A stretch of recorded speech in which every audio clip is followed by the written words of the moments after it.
আসসালামু আলাইকুম এভরিওয়ান। আশা করছি যে যেখান থেকে আজকে আমার ভিডিওটা দেখছেন সবাই ভালো আছেন। আল্লাহর অশেষ রহমতে আমরাও ভালো আছি। যারা আমার ভিডিও আগে দেখেছেন তারা তো জানেন সকালবেলা বারান্দায় এসে আমার গাছগুলোকে দেখা একটা অভ্যাসে পরিণত হয়েছে। আর জানেন না যারা তাদেরকে বলে দিলাম।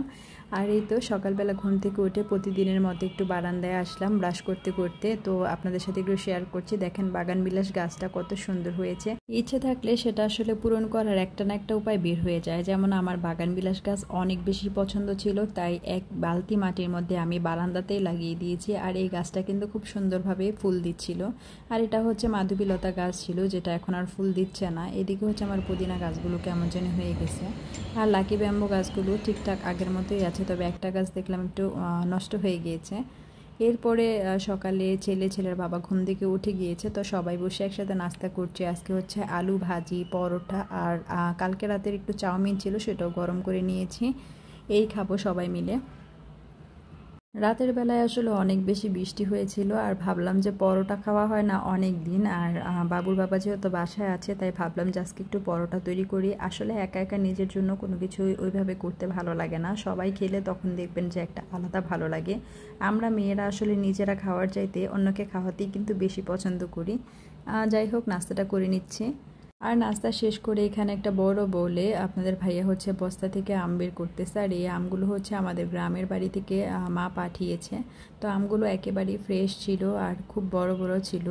তবে অনেক বেশি গরম থাকার কারণে যেহেতু কাল রাতে পাঠিয়েছে, কাল রাতে আর খোলা হয়নি। তো দেখলাম যে দুইটা আম একেবারেই নরম হয়ে গিয়েছে। এছাড়া বাকি আমগুলো ভালোই ছিল।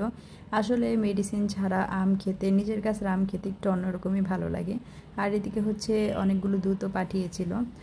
গুলো কাঁচা কাঁচা ছিল একটু, সেগুলো আলাদা করে নিচ্ছিলাম। আর যেগুলো বেশি পেকে গিয়েছে সেগুলো খাওয়ার জন্য আলাদা করে রেখে দিব। এতে করে কাঁচা আমগুলো পাকতে পাকতে যেগুলো পেকে গেছে সেগুলো খাওয়া হয়ে যাবে। এরপরে হচ্ছে ছোট ছোট অনেকগুলো বোতল ছিল আমার কাছে, সেগুলো ধুয়ে তারপরে বড় গ্লান থেকে দুধ এভাবে ছোট ছোট বোতলে নিয়ে নিয়েছি। আর এভাবে রাখলে কিন্তু প্রত্যেকটা বোতলের মধ্যে, দুধের মধ্যে কিন্তু মালাইটা থাকে। আর গ্রামের এই দুধগুলো অনেক বেশি ভালো হয়। আর এখানে হচ্ছে প্রচুর বৃষ্টি হচ্ছিল। আপনাদের কার কার এলাকায় কি অবস্থা? আমাদের এলাকায় তো প্রচুর পানি জমে গিয়েছিল, যদিও এখন সেটা কমে। বৃষ্টি আসলে ঘরে বসে দেখতে ভালো লাগে, সুন্দর লাগে। তবে যারা আসলে নদীর পার্শ্ববর্তী এলাকায় থাকে বা যারা বাহিরে প্রত্যেকদিন কাজ করতে বের হয়, তাদের আসলে জীবনে অনেক বেশি কষ্ট হয়ে যায়। সুবহানাহু ওয়া তাআলা আমাদের সবাইকে হেফাজত করুক সকল রকম প্রাকৃতিক দুর্যোগ বিপদাপদ থেকে। তো বিকেলবেলা ছেলেকে ঘুম পাড়িয়ে এখন চলে আসছি নিজের জন্য একটু চা তৈরি করতে। নীরবে বসে একটু একা একই চা খাবো।